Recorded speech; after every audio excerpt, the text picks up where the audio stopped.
langsung diputin.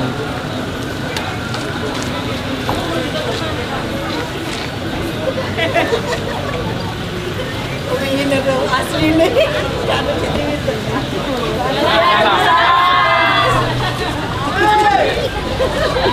Ayo permisi yo.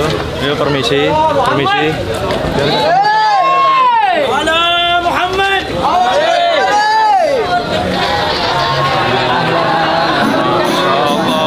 Akhirnya sampai.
Assalamualaikum warahmatullahi wabarakatuh.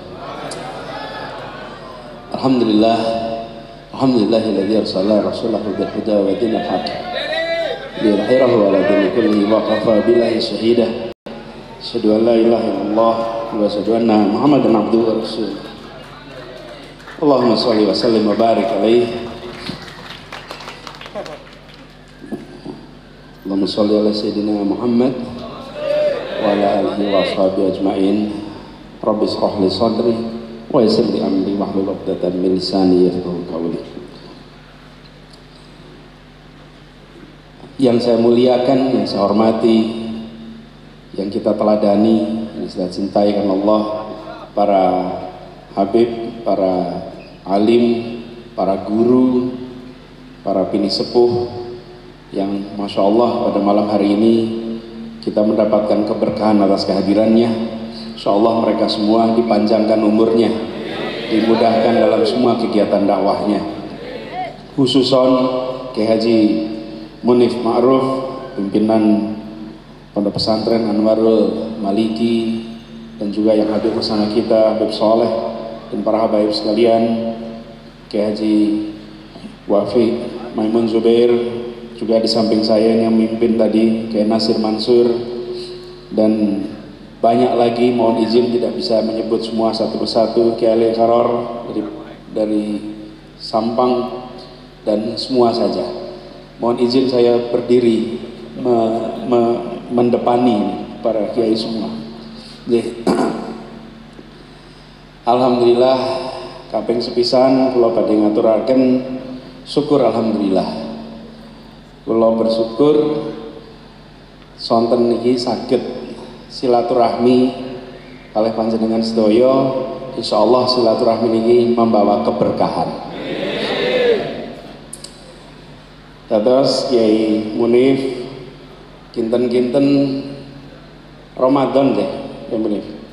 Ramadan Umin diskusi panjang lebar tentang kondisi kita ke depan. Insya Allah apa yang selama ini diperjuangkan akan diteruskan perjuangannya. Saya ingin menyampaikan kepada para alim, para kiai, para habaib, dan jamaah semua, rasa syukur terima kasih atas kiriman doanya selama ini. Kami di Jakarta itu menemukan masalah yang sering sekali kami rasakan sebagai masalah yang rumit dan seakan tidak ada jalan keluar. Terus menerus itu kejadian, terus menerus, tapi juga terus menerus Allah kirimkan jalan-jalan keluar dari rute yang tidak terkira sebelumnya. Dan itu semua kami yakini karena kiriman doa dari tempat-tempat yang kami tidak dengar, dari tempat-tempat yang kami tidak lihat, tapi kami rasakan di Jakarta. Semenjak mulai saat pilkada itu sendiri, rumiyin niku Pak Yai, sedaya survei kula kalih Sandi ini selalu nomor 3. Mboten nate nomor 2 apalagi nomor 1. Terus kita tuh sampai mikir, niki survei publik nopo aspirasi surveyor ya. Sekarang juga gitu, semua survei itu muncul hasilnya kami selalu nomor 3. Bahkan pemilu itu masih 8 bulan lagi, tapi surveinya rasanya setiap minggu ada survei. Ini survei menangkap opini atau survei membentuk opini. Nah, tapi alhamdulillah Allah berikan amanat itu kepada kami, dan insya Allah kami jalankan amanat itu dengan sebaik-baiknya. Boleh cerita nih Pak sini? Sakit? Ini cerita tentang bagaimana kerumitan itu terjadi. Wow, Pak Kiai Munif cerita tentang Formula E. Saya cerita Formula E sedikit boleh nih, Pak? Boleh ya? Pas mau bikin aspal, saking kita itu diblok sama semua, penjual aspal itu tidak mau menjual aspalnya. Lo coba gimana? Kita mau beli loh ini, bukan minta sumbangan loh. Kita ini mau beli, yang punya itu tidak mau menjual, dan semuanya juga bilang minta maaf sekali, kami nggak berani jual, nggak bisa jual. Apa itu bukan aspal polos, aspal yang sudah dicampur. Panjenengan sedaya pasti tahu apa semen yang dicampuran kalau untuk cor-coran itu kan sudah dicampur semen, pasir, batu. Nah, ini aspal yang sudah dicampur begitu, itu tidak mau dijual. Jadi insinyur-insinyur yang mengerjakan itu harus membuat sendiri, beli aspal curahnya yang lengket itu, cari pasirnya, cari limnya, cari batu kerikilnya, semua cari sendiri-sendiri, terus diaduk sendiri untuk jadi aspal untuk dipasang. Lah itu beli limnya aja harus ke Jerman, karena ada spesifikasinya khusus, karena ini aspal untuk balapan mobil, bukan aspal untuk di jalan-jalan biasa. Mencari lalu tidak punya molen untuk ngaduk aspal, yang punya itu molen untuk ngaduk semen, nggak punya molen untuk ngaduk aspal. Dicarikan semua, waktunya mepet, hitungan kita tidak mungkin nyandak untuk membangun seluas itu, sepanjang itu. Semua kerja siang malam mencari campurannya, mencari komposisinya itu. Akhirnya ditemukan semuanya, dikerjakan, dan ketika mengerjakan 3 molen rusak. Karena molen itu biasa dipakai untuk semen, dipakai untuk aspal, lebih lengket daripada semen. Ngaduk itu rusak. Sampai 3 kali molen raksasa itu. Jadi bukan molen kontraktor kecil itu. Molennya itu kira-kira sebesar tenda ini. Molennya itu jebol 3 kali. Dah, akhirnya dipasang, digelar, selesai. Ketika sudah selesai, datanglah tim dari Inggris menilai aspalnya. Kita semua deg-degan karena aspal ini campurannya bikin sendiri. Biasanya campurannya udah beli jadi, dinilai oleh mereka, dilakukan assessment, keluar hasilnya. Dan hasilnya ini adalah aspal pemasangan terbaik dalam sejarah Formula E di seluruh dunia. Coba. Mereka itu sampai terkagum-kagum kok bisa bikin seperti ini. Loh, yang ditanyai juga ya kami yang nggak tahu. Ini terpaksa kondisi. Jadi banyak sekali hikmah-hikmah yang datang kemudian pada saat kita ditutup jalan-jalannya, ternyata Allah bukakan jalan baru dan ternyata hasilnya jauh lebih baik daripada yang diduga. Saya punya deretan cerita seperti ini banyak sekali, tapi nanti saja diceritakannya. Kalau diceritakan sekarang nanti malah ada yang motong-motong lagi. Nah, apa yang mau diikhtiarkan? Yang mau diikhtiarkan, kita menginginkan agar yang namanya keadilan itu jangan hanya jadi kata-kata dalam upacara. Keadilan itu harus jadi pelaksanaan di Indonesia.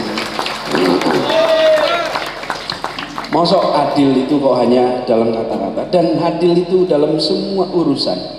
Banyak kebijakan-kebijakan yang kita buat tidak memasukkan unsur adil.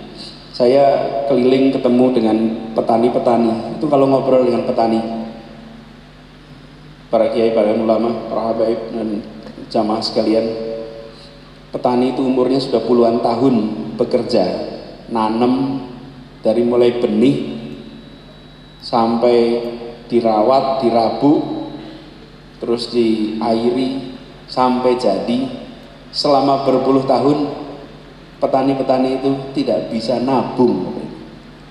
Tidak bisa nabung. Jangankan sejahtera, nabung. Nabung itu kan pangkal sejahtera. Lah kalau nabung aja tidak bisa, bagaimana meningkat kesejahteraannya? Betul tidak?